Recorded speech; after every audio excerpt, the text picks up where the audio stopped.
Segundo livro de Reis, capítulos de número 5, versículos de número 11, está escrito assim: Porém, Naamã muito se indignou e se foi dizendo: Eis que eu dizia comigo, certamente ele sairá, por-se-á em pé, e invocará o nome do Senhor seu Deus, e passará a sua mão sobre o lugar e restaurará o leproso.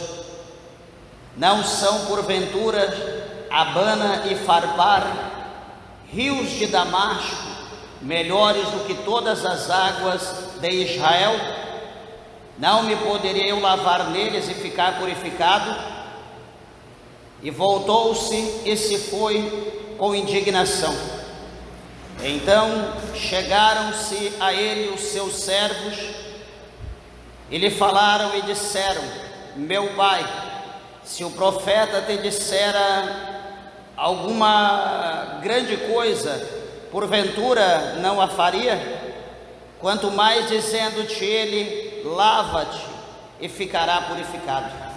Meus irmãos, vamos orar a Deus. Levante a tua mão, a tua Bíblia ao céu. Peça para que Deus, o Senhor, fale conosco.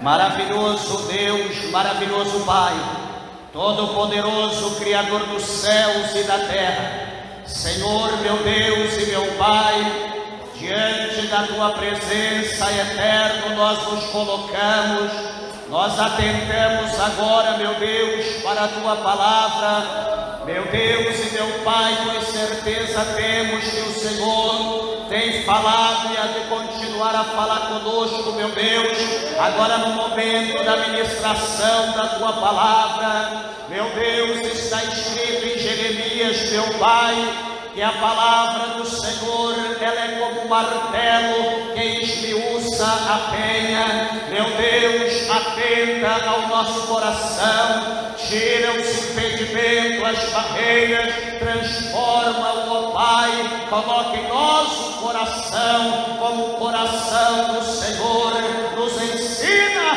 e nos instrui a te servir, a andar em Tua presença. Atenta para o Teu povo, Teu servo, a Tua serva, para os ouvintes, meu Deus, aqueles que estão perto, aqueles que estão longe. Manifesta a Tua glória, o Teu poder sobre a vida do Teu povo. É o que nós te pedimos e nós te agradecemos, em nome do Teu Santo Filho, Jesus Cristo, para a glória de Deus. Amém, Jesus.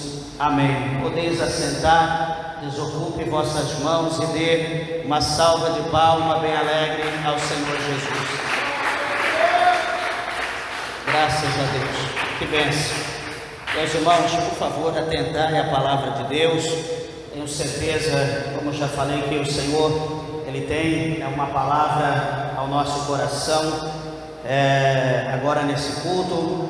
E olhamos aqui, para esses versículos que nós acabamos de ler, um versículo muito tremendo, na verdade esses 3 versículos, aonde fala acerca da cegueira, de um homem, devido ao seu grande orgulho. E que homem era esse? Quando nós olhamos para o capítulo de número 5 do segundo livro de Reis, nós vamos observar que este homem, o seu nome é Naamã, e a Bíblia mostra para nós que este homem, ele é um grande chefe, do exército do rei da Síria. E a Bíblia diz que ele era um grande homem também diante do seu Senhor e de muito respeito. Porém, a Bíblia diz que porque o Senhor dera livramento aos sírios por intermédio desse homem chamado Naamã. Então veja bem, a princípio, para nós entendermos que ele era ali um comandante, do exército da Síria, era um homem honrado, era tido, por muitos como um grande homem, um homem de autoridade, um homem de poder, e um homem que a Bíblia mostra aqui com letra maiúscula, o Senhor. A Bíblia não mostra qualquer outro Senhor. Quando diz Senhor, está falando do Deus de Israel. Está dizendo aqui que o Deus de Israel deu grandes vitórias para a Síria por intermédio desse homem chamado Naamã. E detalhe, meus irmãos, esse homem, quando nós olhamos para a palavra de Deus, era um homem de guerra, era um homem estrategista, era um homem de autoridade, um homem que tinha conhecimento, que também tinha muitos inimigos. Era um homem que tinha uma patente muito alta, muitas medalhas, estrelas, enfim. E a roupa desse homem era pesada, a farda desse homem era pesada. Só que quando termina o versículo de número 1 do capítulo de número 5, a palavra do Senhor é clara em mostrar a nós que este homem que era valoroso, este homem que era tido de muita honra, este homem que havia conquistado muitas vitórias, muita riqueza para o seu reino, para o seu rei, a Bíblia vai mostrar para nós que ele era um homem leproso. Observa bem, igreja, às vezes nós não atentamos para essa situação. E o que isso chama, o que essa palavra chama a nossa atenção?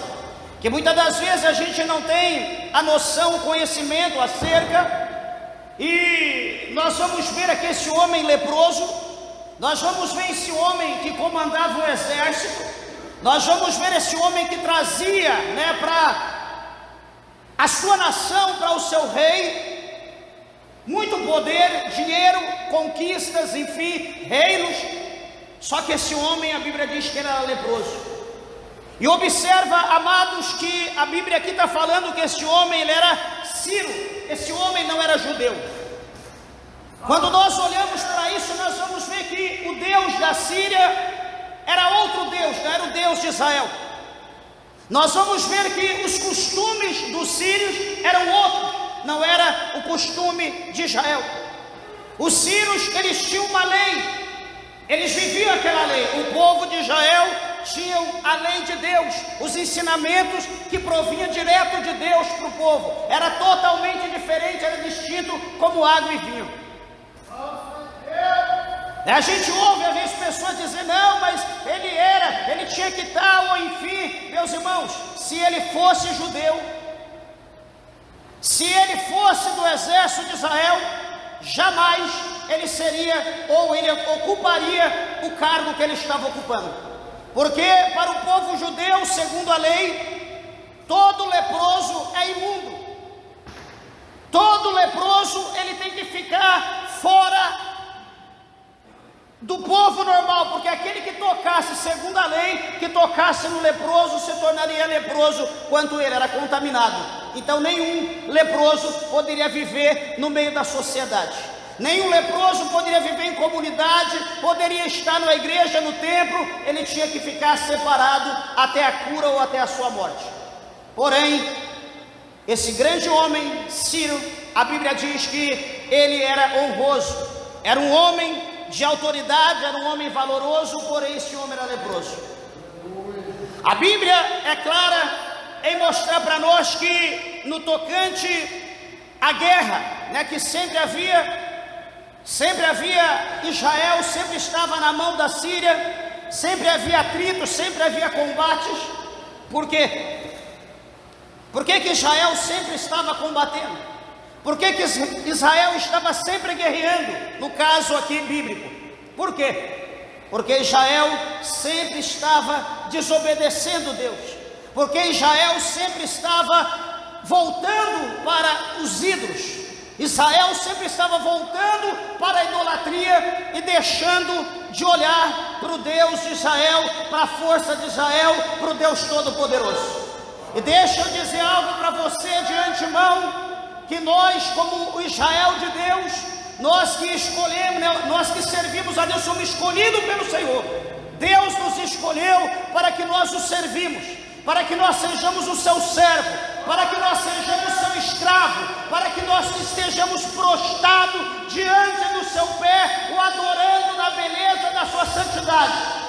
E observa bem uma coisa, que no tocante à nossa desobediência ou à mudança da nossa função, por convite ou talvez por olho grande, deixando de atentar para Deus e atentando para as coisas seculares, a Bíblia diz, por intermédio de Paulo, que a ira de Deus, ela há de se manifestar sobre os filhos da desobediência. Assim Israel, eles viviam por muito tempo, viveram quase praticamente toda a sua história, os 800 anos de história de Israel, que começa desde lá, do início de Josué, depois que ele é ascendido como líder do povo de Deus, até o término, até chegar lá em Neemias, em Crônicas, em Esther, lá no final, o período de 800 anos ou 8 séculos, nós vemos que Israel, ele estava sempre amassado, ele estava sempre ali, passando por processo, por provas, não porque Deus era ruim, não porque Deus não poderia livrá-lo, porque, meus irmãos, de antemão, Deus, ele é tremendamente poderoso, Deus, ele é autossuficiente para manter, para construir e manter tudo aquilo que ele construiu, tudo aquilo que ele criou. Deus não tem dificuldade em nada, só que porém aquilo que o homem semeia, o homem ele tem que ceifar, é a regra, é a lei, é a lei. Quer ser abençoado por Deus? Muitos aí hoje ensinam marabalismo, muitos hoje ensinam a técnica de você ser abençoado, muitos dizem você tem que dar, você tem que fazer, você tem... Meus irmãos, faça o que você quiser. Tem gente que até desviou, saiu da igreja.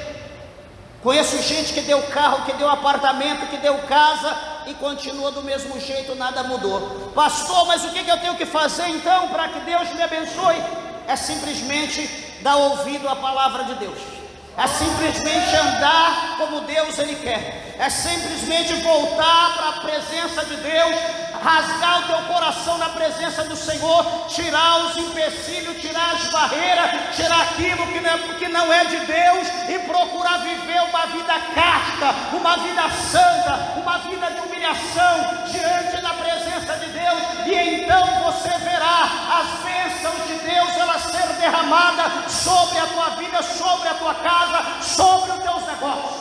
Não existe outra forma, é obedecer a Deus. A palavra de Deus mostra que Israel, sendo humilhado, pessoas, homens civis de Israel, foram levados para a Síria, diz a Bíblia. E no tocante a essas pessoas sendo levadas como escravos para habitar ali na Síria, a Bíblia vai dizer que foi também uma jovem, uma menina jovem, foi levada para a Síria. E a Bíblia diz que essa menina, eu creio que já é um trabalhar de Deus, essa menina ela vai habitar, ela vai viver como escrava na casa de Naamã. Olha o trabalhar de Deus. E ela vivendo ali, certamente, ela ouvia a mulher de Naamã falar com ele, ouvia ele falar com ela. Talvez ao tirar as suas fardas pesadas com tanta honra, com tanta estrela, medalha, talvez ela observava o odor, o cheiro ruim da lepra devorando-o vivo.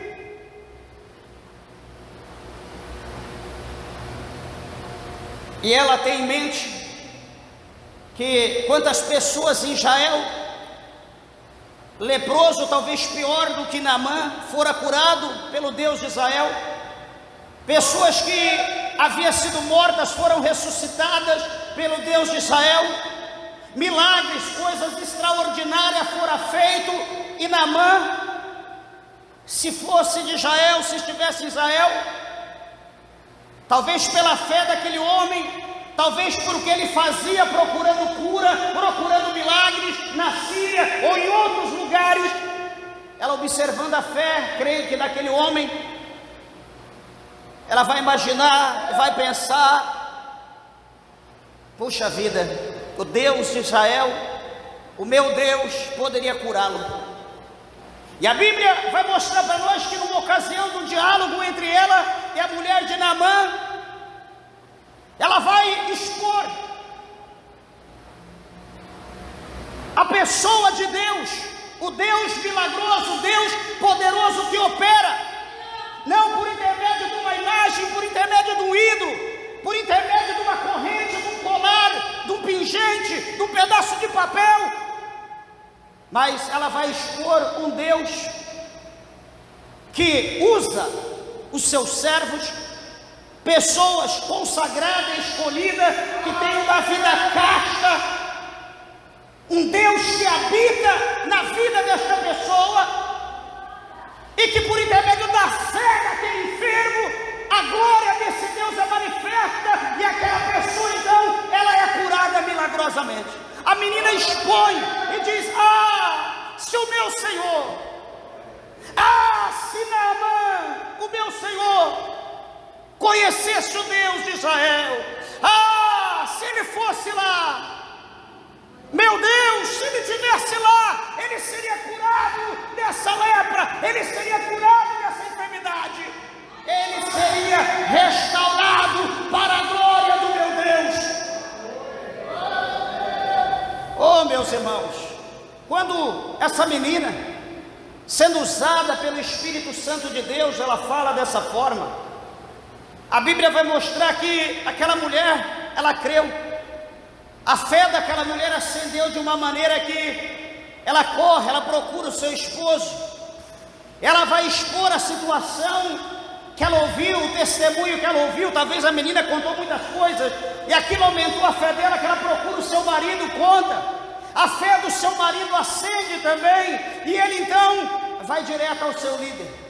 A Bíblia diz que ele vai ao rei da Síria, e ele vai contar a situação, que lá em Israel tem um homem, que esse homem tem poder, Deus utiliza a vida dele e cura as pessoas, liberta, ressuscita, enfim, transforma água amarga em doce, faz martelo, machado flutuar. É um Deus que ele é extraordinário, faz coisas extraordinárias. A Bíblia diz que o rei fica perplexo, ele vai escrever uma carta endereçada ao rei de Israel, onde ele vai dizer, olha, mais ou menos assim: enviando o meu servo Naamã, o Sírio, que está leproso, em você recebendo ele diante de ti, eu quero que tu o cures da lepra imediatamente. Amém. E dá a carta para ele e diz: vai então para Israel. Naamã, o Sírio, ele não vai de mãos vazias.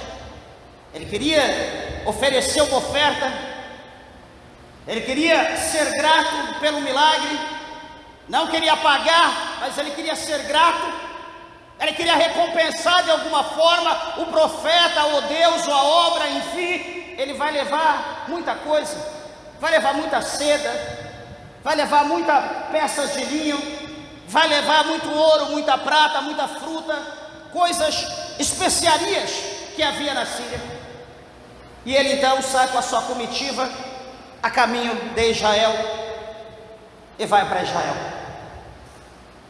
Veja, queridos, que a necessidade de um homem que é ímpio, um homem que não é justo, um homem que não é temente a Deus, um homem que só por ele ouvir, esse homem, ele não poupou nenhum tipo de sacrifício. Sabe por quê? Porque ele precisava ver a mão de Deus ser tocada nele. Ele precisava do milagre de Deus na sua vida.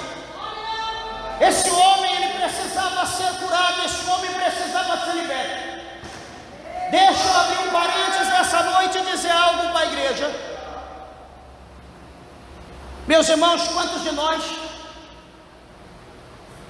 talvez você já conheceu pessoas do teu convívio, pessoas que vão lá para a capital, para Goiânia, pessoas que vão a São Paulo, a Brasília, a Curitiba, a Rio de Janeiro, Pessoas que às vezes vai um pouco mais longe, vai para a América, vai para os Estados Unidos, para a Europa, vai para a Ásia. Pastor, mas fazer o que? De férias? Não.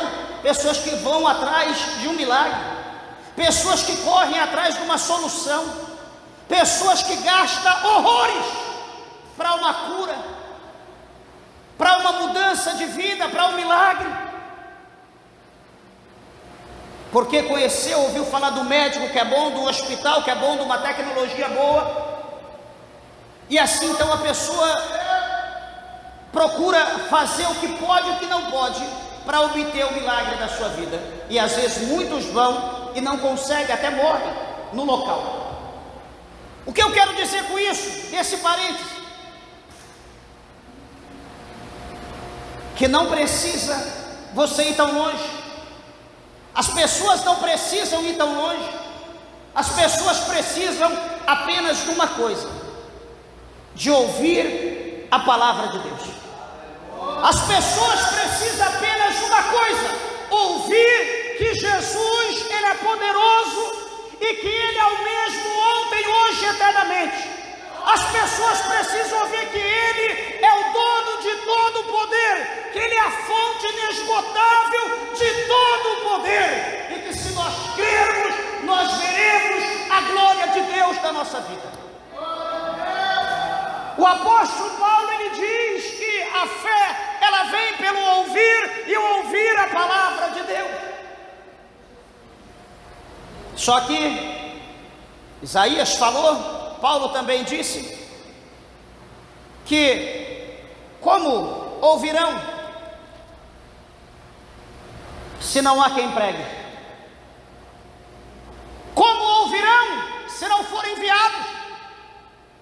Como crerão, se não verem milagres acontecer? O que eu estou querendo dizer, de acordo com a palavra de Deus? Que aquela menina,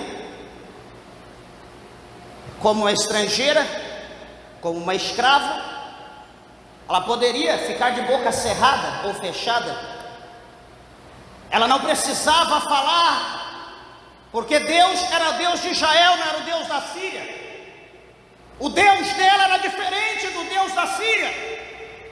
Ela poderia ter ficado quieta, só que aquela menina, ela foi movida de íntima compaixão.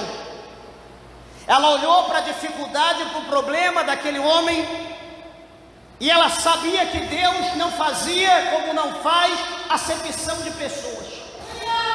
Aquela menina, ela cria que o Senhor, por intermédio da fé, poderia curá-lo, poderia libertá-lo, transformá-lo. Então ela expôs, ela lançou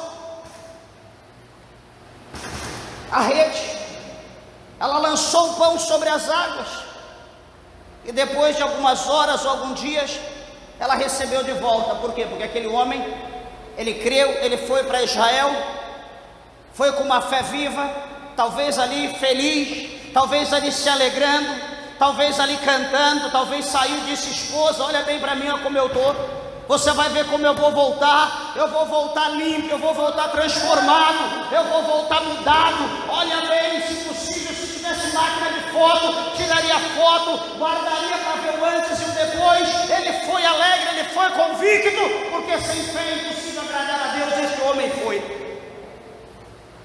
Observa, queridos, como que é as coisas. Quando chega diante do rei Jotão, a Bíblia diz que aquele rei, ele recebe a carta de Ben-Hadad, rei da Síria, e ele lê aquilo: olha, eu estou enviando o meu servo, que está leproso, que está diante de ti, em recebê-lo, toque nele, limpa ele, deixa ele limpo da lepra, cura ele, para que ele venha limpo, venha renovado, venha restaurado para a Síria. Quando o rei, ele lê aquela carta, ele vai se desesperar, ele vai dizer: veja bem, olha, homens, se Ben-Hadad, ele está procurando aqui um meio de guerra, ele não quer ter paz. Olha o que ele está dizendo, veja isso aqui na aberração. A propósito, sou eu Deus para curar o homem da lepra. Ele estava dizendo, você fez no lugar errado, meu filho, é impossível.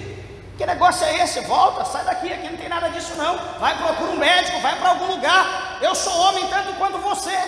Também estou doente, estou enfermo, estou com problema. Sei lá, ele poderia falar muitas coisas.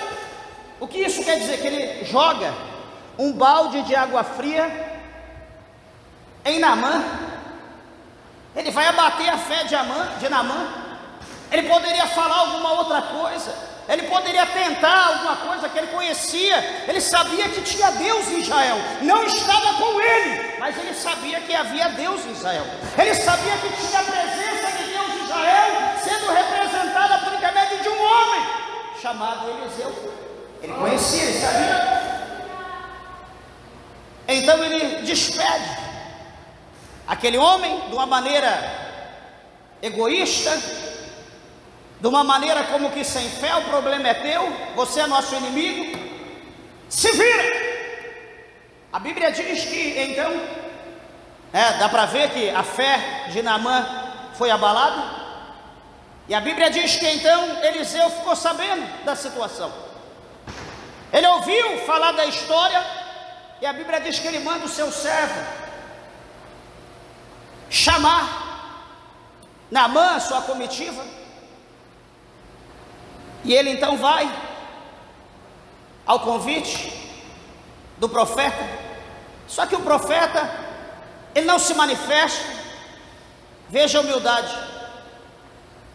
O profeta não se expõe. O profeta não coloca uma capa nova, porque vai estar diante de um general. O profeta não raspa as mãos dizendo, opa, hoje eu vou entrar na bênção, é muito ouro, é muita prata, é muitas vestes novas, é muita comida, estou na bênção. O profeta não olha para nada disso. Ele está lá dentro, na sua casa, em oração, em comunhão com Deus. Talvez Deus já está revelando tudo isso para ele. Ele simplesmente diz ao seu homem, ao seu moço, vai lá, fala para o general sírio, ordena, fala que eu mandei ele ir até o rio Jordão, e que em chegando no rio Jordão ele mergulhe 7 vezes, e então ele ficará curado da sua lepra.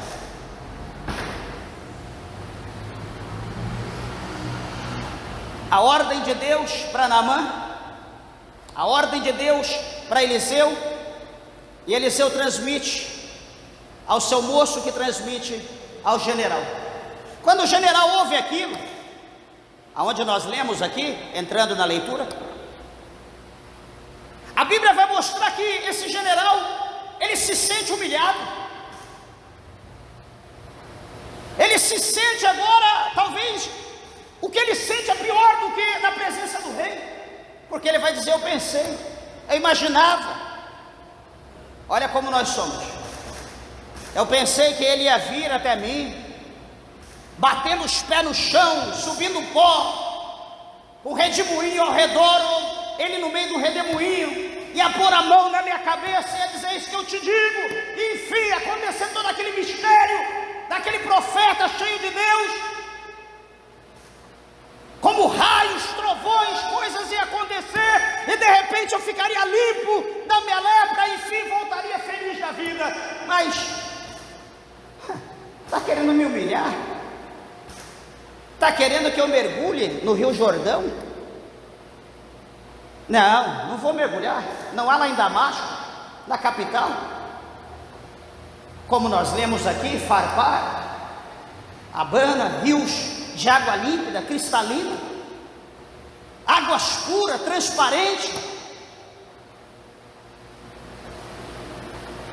Vou deixar de mergulhar lá para mergulhar aqui no rio de água suja, barrenta, como o Jordão? Não vou não. E ele fica na ira, nervoso, e agora ele quer retroceder, ele quer voltar, ele quer ir embora para a Síria, sem esperança. sem a vitória, sem o milagre, sem aquilo que ele precisava. Igreja, deixa eu dizer algo para você nessa noite, que talvez você veio aqui nessa noite esperando uma manifestação de Deus de uma forma vívida, de uma forma palpável, de uma forma que talvez os teus olhos possam olhar e você ficar atônito.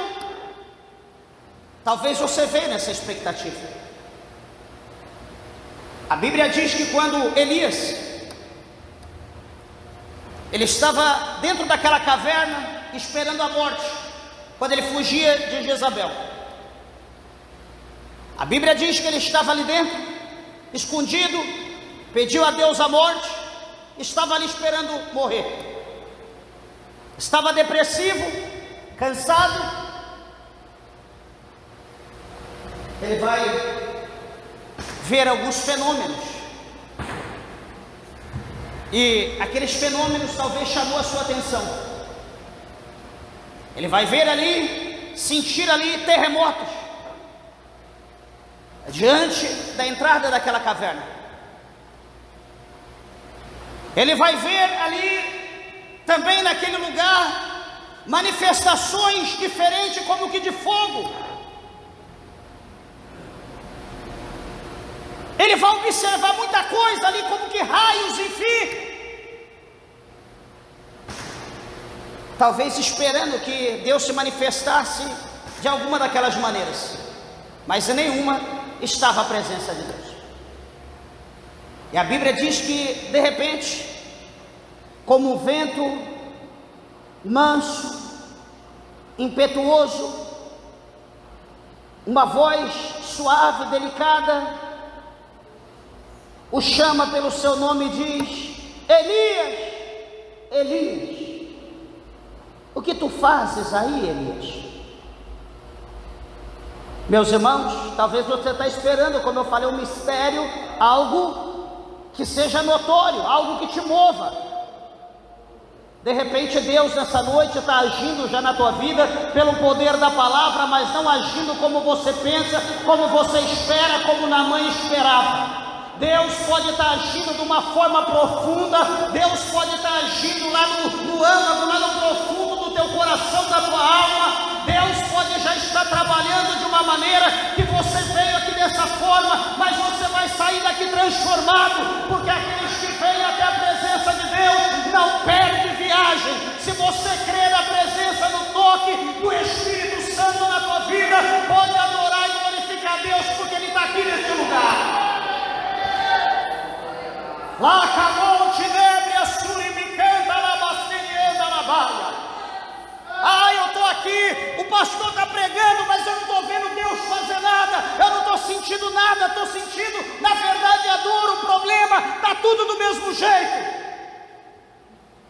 Como eu disse, você pode ter vindo com o problema, você pode ter vindo com a situação complicada, mas se você veio com fé, você vai deixar, o Senhor vai tirar esse fardo, o Senhor vai tirar essa carga, e o Senhor vai te dar o alívio, o refrigério que você precisa. Será que você crê na palavra de Deus? Será que você pode glorificar o Senhor por isso nessa noite? Você tem duas opções: você crê ou você deixa de crer. Naamã, ele perdeu a crença, ele perdeu a fé, ele vai embora. Só que os versículos que nós lemos aqui,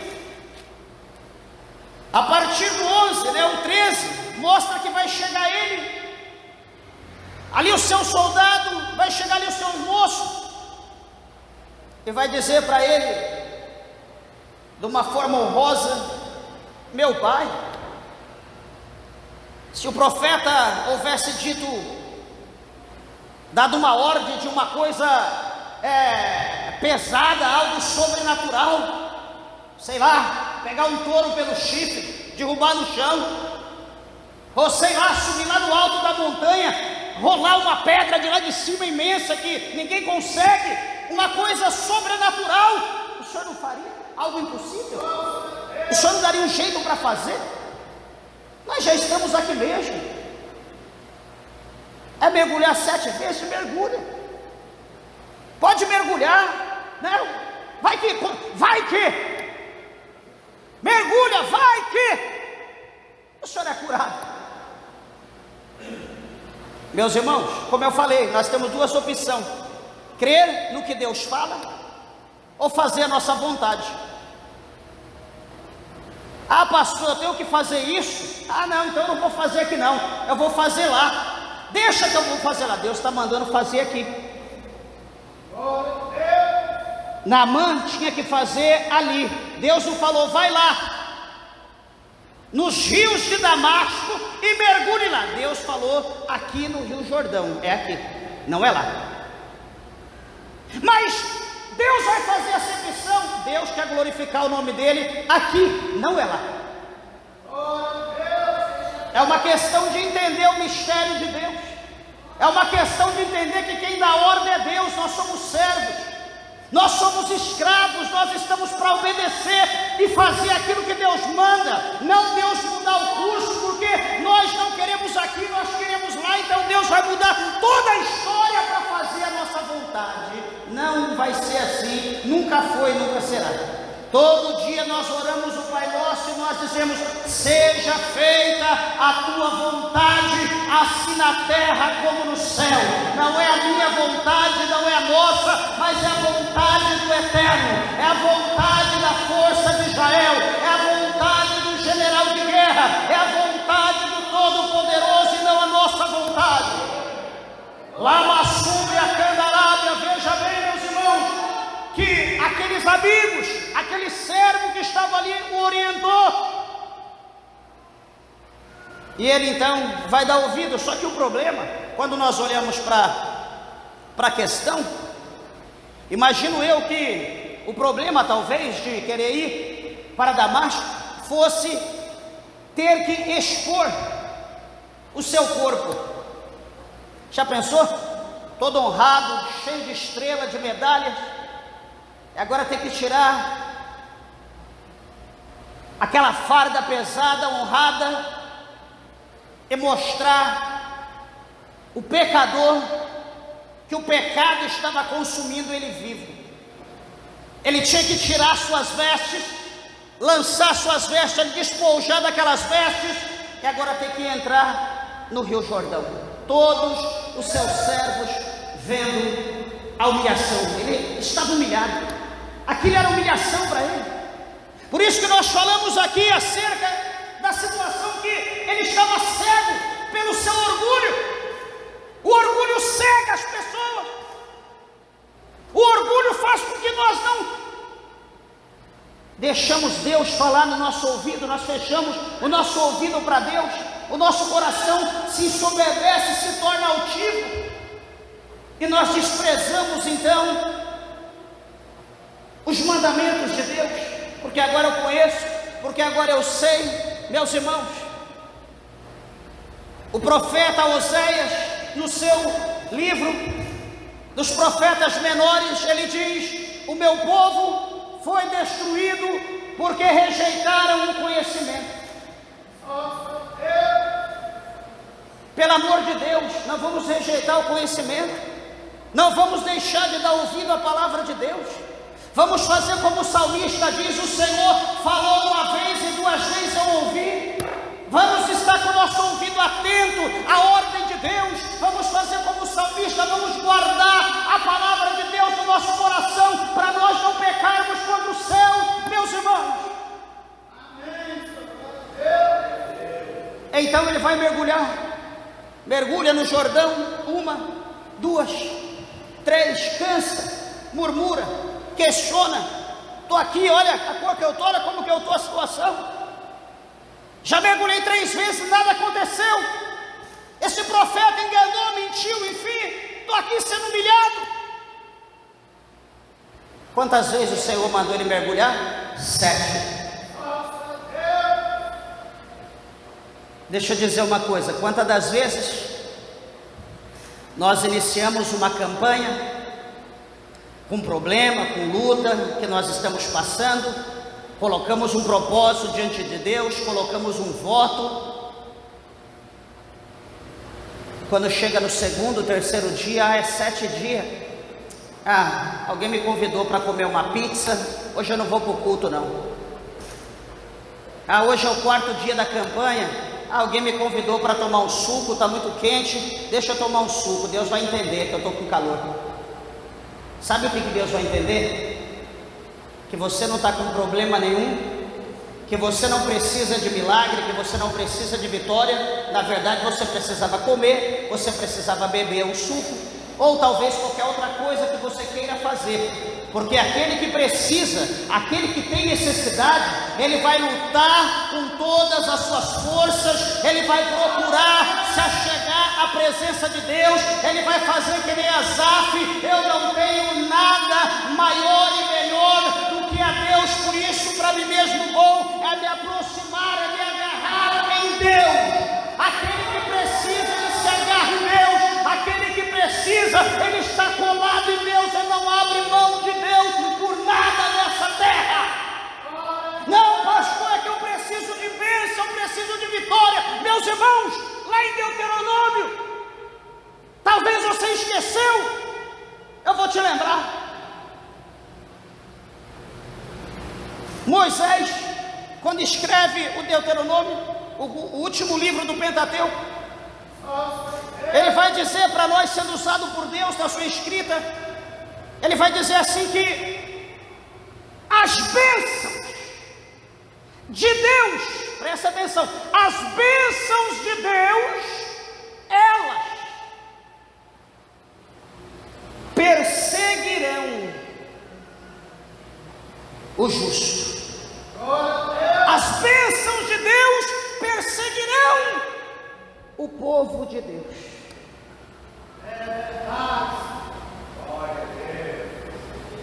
Meus irmãos, o que eu entendo com isso?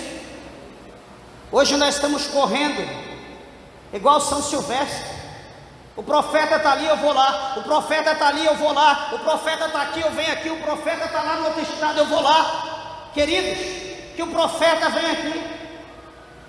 A Bíblia diz que quando nós somos fiel a Deus, quando nós somos obedientes ao Senhor, a bênção vai chegar lá na sua casa.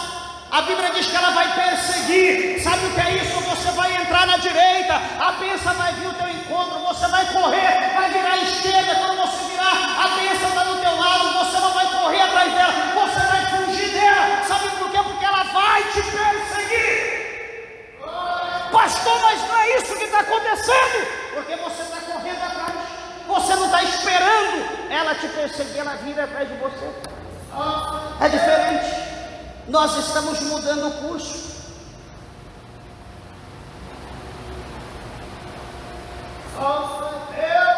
As bênçãos perseguirão os que creem. Será que você está crendo?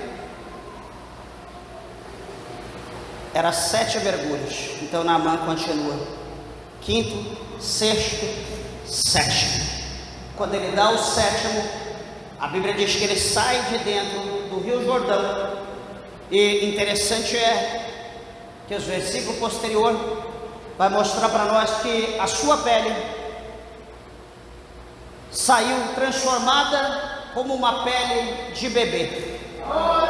Imagina um homem supostamente mais de 50, 60 anos talvez, não sei a idade dele, a Bíblia não revela, mas imagina um homem desse já de idade, sai de dentro do rio com a pele transformada como uma pele de bebê.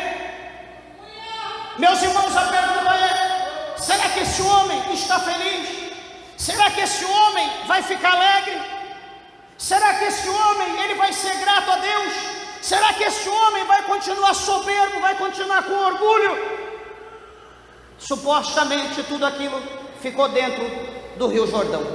Tudo aquilo foi levado. Talvez o seu orgulho que o tornou leproso, a sua altivez, a sua soberba, talvez aquilo que o tornou leproso, mas ao 7º mergulho, tudo aquilo saiu, e aquele homem saiu dali como uma ovelha, aquele homem sai dali como uma criança recém-nascida, aquele homem sai dali feliz, aquele homem sai dali alegre, aquele homem sai dali grato. E a Bíblia vai mostrar para nós que então, encerrando, ele vai procurar o profeta, e ele vai dizer para o profeta: olha, eu lá em Damasco, quando o meu rei, o meu Senhor, vai se prostrar diante do seu Deus, eu também tenho que estar do lado dele, porque ele apoia ali o seu braço, a sua mão sobre o meu ombro. Eu tenho que estar do lado dele ali, eu me prostro ali com ele, ele apoia em mim para adorar o seu Deus. Profeta, permita que eu leve 2 cestos de terra aqui de Israel, permita que eu encha 2 cestos aqui e leve para a Síria, para que quando eu tiver que prostrar, eu prostre na terra de Israel. Ou seja, essa terra vai simbolizar que eu estou me prostrando diante do Deus de Israel, não diante do Deus do meu Senhor. Labassuri me canta, Labaia. Veja bem, meus irmãos, que o milagre daquele homem converteu aquele homem. Agora ele deixa de ser um idólatra, ele vai deixar de adorar deuses estranhos, mas ele vai se prostrar com o seu joelho naquela terra, simbolizando ali a presença do Deus de Israel. Ele vai simbolizar, naquela terra vai simbolizar que a presença de Deus está ali, porque foi dito para ele que não há Deus em nenhuma terra, não há Deus em nenhum outro lugar, a não ser em Israel. E aquele homem então, ele sai grato. Aquele homem então volta agora para a sua terra, feliz. Aquele homem volta transformado. Veja que quando ele chega, ele vai ter 2 decepções. Ou seja, o inimigo vai tentar 2 situações contra a vida dele. Sabe para quê? Para ele desanimar, para ele perder a fé, para ele se abater e para ele retroceder, achando que realmente ele deu viagem perdida. Olha aqui, igreja, quantos de nós também, no nosso dia a dia, na nossa jornada, na nossa caminhada, quantas das vezes Satanás tem se levantado, usando pessoas, usando cônjuge, usando amigos, usando pessoas da igreja, para poder abater a tua fé. Não adianta não, esse negócio aí, melhor você procurar um médico. A pessoa não crê, a pessoa não tem fé ou não precisa, e ela vai abater a tua fé. Eu quero dizer uma coisa: quem precisa é você. Quem está instruindo você a não perseverar, não precisa. Persevere você. Aquele homem que era cego, o filho de Timeu, que a Bíblia não fala o nome dele, fala que ele era filho de Timeu, Bartimeu, quer dizer filho de Timeu. Ele clama, diz: filho de Davi, tem misericórdia de mim. Filho de Davi, tem misericórdia. Todo mundo manda ele calar a boca, todo mundo manda ele desistir, todo mundo manda ele parar, que o mestre não ia ouvir, o mestre não ia olhar para uma pessoa daquela maneira, uma pessoa amaldiçoada por Deus, uma pessoa cega. Jamais Jesus ia parar a sua trajetória para olhar para o homem daquela maneira. E ele então vai gritar mais alto, vai dizer: Jesus, filho de Davi, tem misericórdia de mim. Jesus para e manda que levem aquele homem até ele. Ele pergunta: homem, filho, enfim, o que tu queres que eu te faça? Senhor, eu quero ver, Senhor, que eu veja como todos. Jesus diz: veja, a tua fé te salvou. E os olhos daquele homem foram abertos, e agora aquele homem que não enxergava, ele enxerga Jesus, e por gratidão, aquele homem, diz a Bíblia, que ele levanta, que ele vivia sentado no caminho, agora ele levanta e vai seguir Jesus pelo caminho. Sabe o que é isso? Jesus quer fazer uma obra na tua vida, só que Jesus não quer te ver prostrado. Jesus quer fazer uma obra na tua vida, só que Jesus não quer te ver algemado, preso, parado, prostrado no chão. Jesus quer te ver andando, Jesus quer te ver tocando a trombeta, Jesus quer te ver anunciando as boas novas, Jesus quer te ver você falando que Ele é bom, que Ele cura, que Ele salva, que Ele liberta, que Ele batiza com o Espírito Santo, que Ele leva para morar no céu, e que Ele já está às portas, e que Ele já está voltando. Labassúria, Candarábia, Sorimicanda, Labaceria, Labaia. Meus irmãos, que Deus, o Senhor, Senhor abençoe vossas vidas e que possamos sair nessa noite da casa de Deus regozijando como Naamã, que nós possamos sair nessa noite e voltar para o nosso lar regozijando como aquele cego que saiu agora vendo, que saiu restaurado na presença do Senhor. Que Deus abençoe a tua vida e as palmas bem alegres exalta o nome do Senhor, glorifica Ele e exalta Ele.